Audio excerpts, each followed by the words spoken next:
Documentaries are about the people that you meet and the stories you can tell. Stories of tragedy, laughter, hope and desperation, across faraway lands or right here in your own backyard.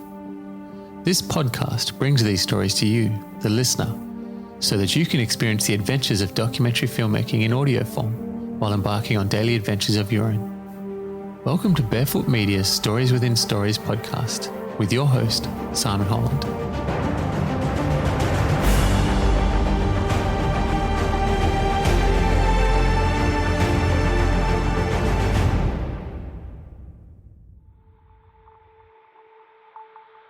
Oscar Harris is an actor, fitness instructor, and dungeon master. I met Oscar on the set of a sci-fi thriller set in a remote ghost town in a desert of Western Australia. The film, called The-Dustwalker, was one of the wildest film experiences most of us had had due to the remoteness of the location and just the type of shoot it was. While assembling the raw footage for the dailies, I was truly impressed with Oscar's performance above all. He just seemed to have this ability to contort his body, make the right mannerisms and movements to make a truly terrifying zombie. In this episode, we talk all things acting, Dungeons and Dragons, and we also discuss a hilarious shoot where we sat huddled in a cave together waiting for a storm to pass in a remote part of Australia's southwest. Welcome to the show, Oscar Harris. Thank you very much. How you doing? I'm very happy to be here. We have been talking about doing this show for a good 3, 4, 5 years. A long time. Yeah.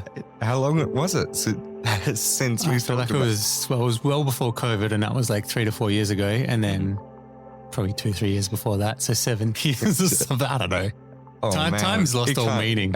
I feel like anything, it's either pre-pandemic or post-pandemic, and whatever happened before was the before world. Yeah, they might do the calendar like that, like AD and BC or whatever it is now. Yeah. So what we're talking about is what we worked on together. This is a really good story. And I've told a lot of people this. It's been like I don't even know if it's real anymore, but it's been a pretty well-tread story.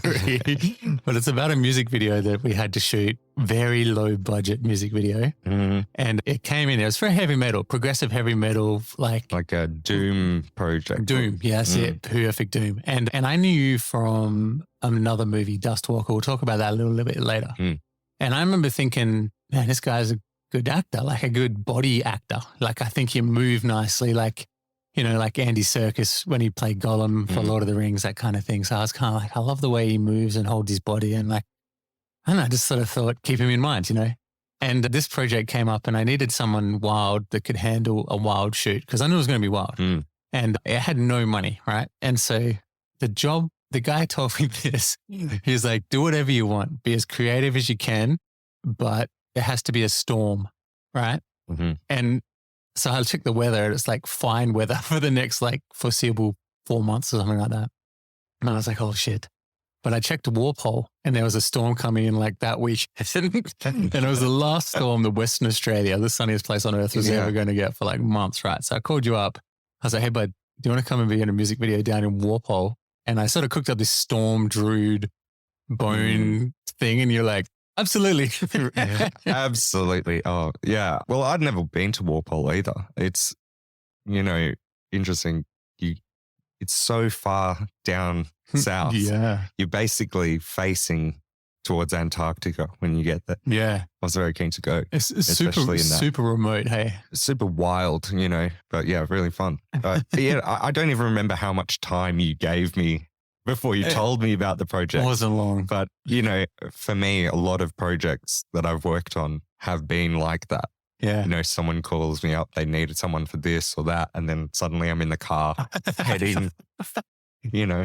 To the vet. It's like a pet experience. Yeah, to some remote place to basically be uncomfortable. So, and I quite enjoy that, I feel. You know, when I'm doing that sort of work, whether it's on a film, you know, I'm happy to be uncomfortable for hours because I know it's going to be one moment in time that if you can get right and make it work, it's going to be something you look back on and, you know, you won't care about how you suffered in the cold and with your shirt off and fake blood over your face. But it's true. And like you always think, when I'm an old person, you know, do it while I'm cool and young and I'm fit and I can do it. And just live. So We went down to Walpole, which, like you said, is completely remote. And I think we stayed in the motel overnight. Well, first we stopped off at your mate's place who made the costume and had the bones.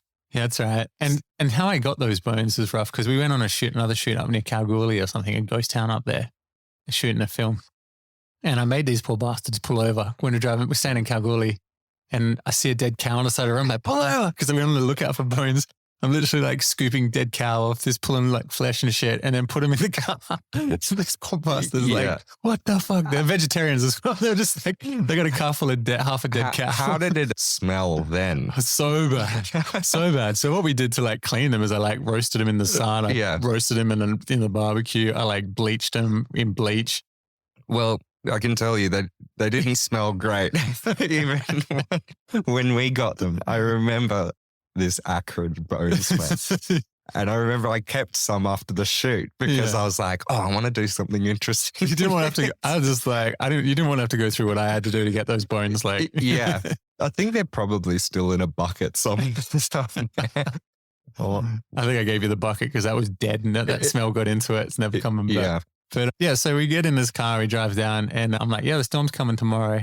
And so we're just going to have to just do it. And there's not really any brief. You're going to be a storm druid, and we're winging it up. Like, we literally had 3 days pools together. And so we stay in the motel, and I don't really remember much of the motel except we made friends with the locals. Yeah, I think she was a backpacker. We kept playing cards and had a few drinks with her. Yeah. Because everyone else in there is like from Walpole, and it's like fishermen and old fishermen. Remember there was someone with a wooden leg or something, wasn't it? Probably. I do remember there was I think it was a whale penis. Oh yeah, above the bar. It's like one of the largest, like whale penises.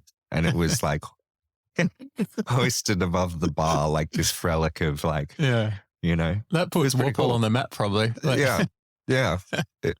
It's a whale pole.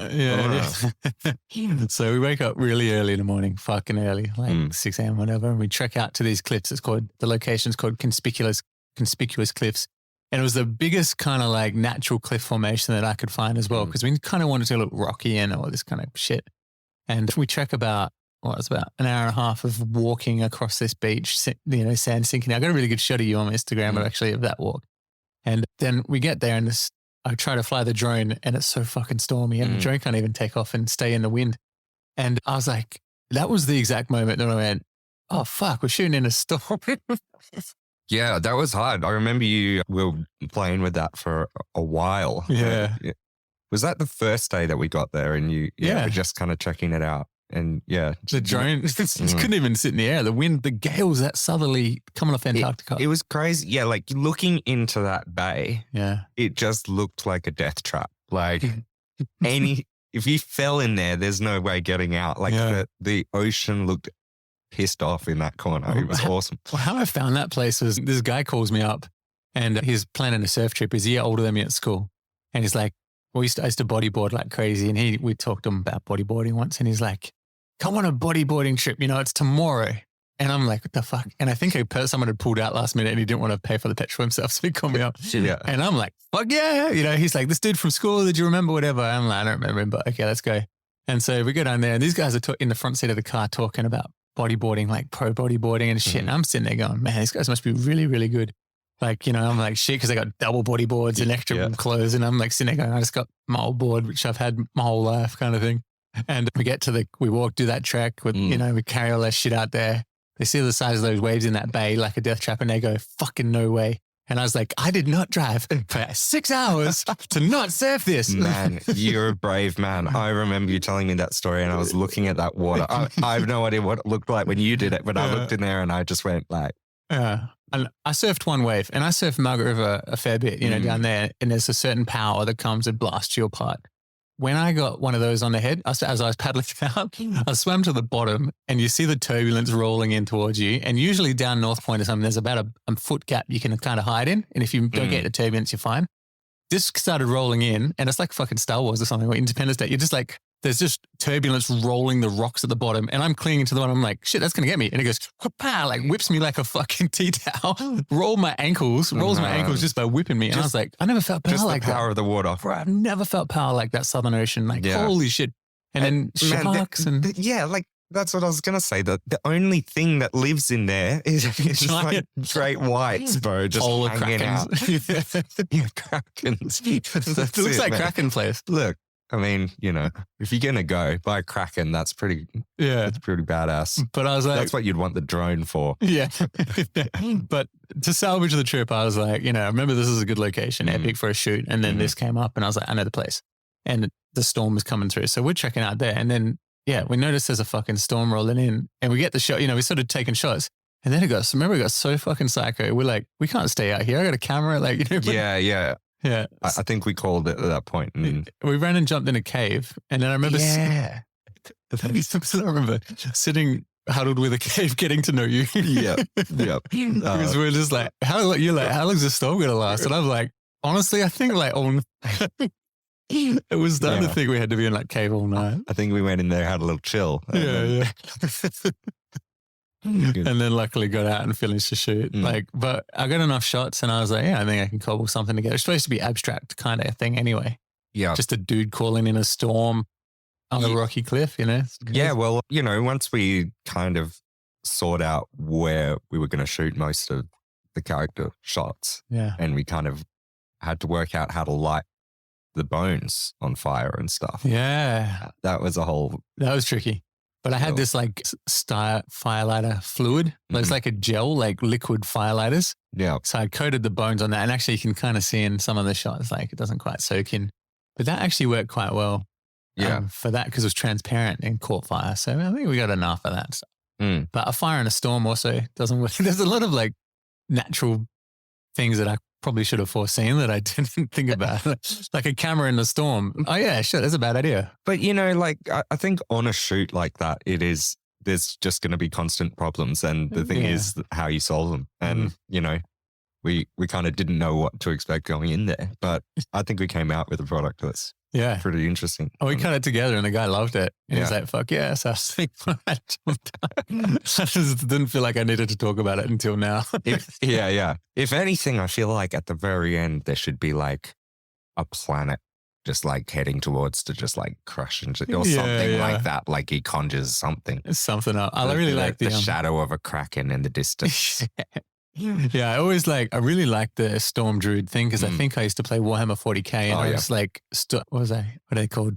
Space Wolves. Yeah. And it was their main cat because it's all Valhalla and Viking and stuff. And he was a storm, wizard. Yeah. Giant, dude. And it's so badass. Sick. Yeah, I love that. And then I figured if Dungeons and Dragons, I'd be a economist to it. 100%. I've been getting into Dungeons and Dragons too lately and all this, all that druid kind of metal stuff I think is really fun to play with. What do you do in Dungeons and Dragons? What do you do? I'm the dungeon master. Oh, really? Yeah. So I'm running a campaign a module, and it's a vampire module. It's called Curse of Strahd, and so there's a lot of. You got to make it all up. Well, I make some stuff up, but then I have the baseline of this book, and then I allow the players to kind of discern where the story's going to go. Yeah. But there's a lot of Eastern, European kind of lore and kind of druids and, it's all based in forests and stuff like that. Is it like vampires? Did you say Transylvania? Yeah, exactly. There's one main vampire who kind of rules the land, but then everything else is his spies. He can, control the wolves and stuff.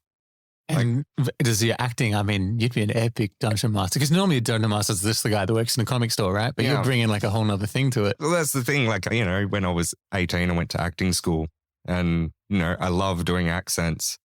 But you're right. I have a lot of fun with it. And, I don't take it too seriously, but I do love to put in some random accents and then try to, get my players to, to do that stuff too. Yeah. And so what's the name? Can we hear a vampire accent? What does that sound like?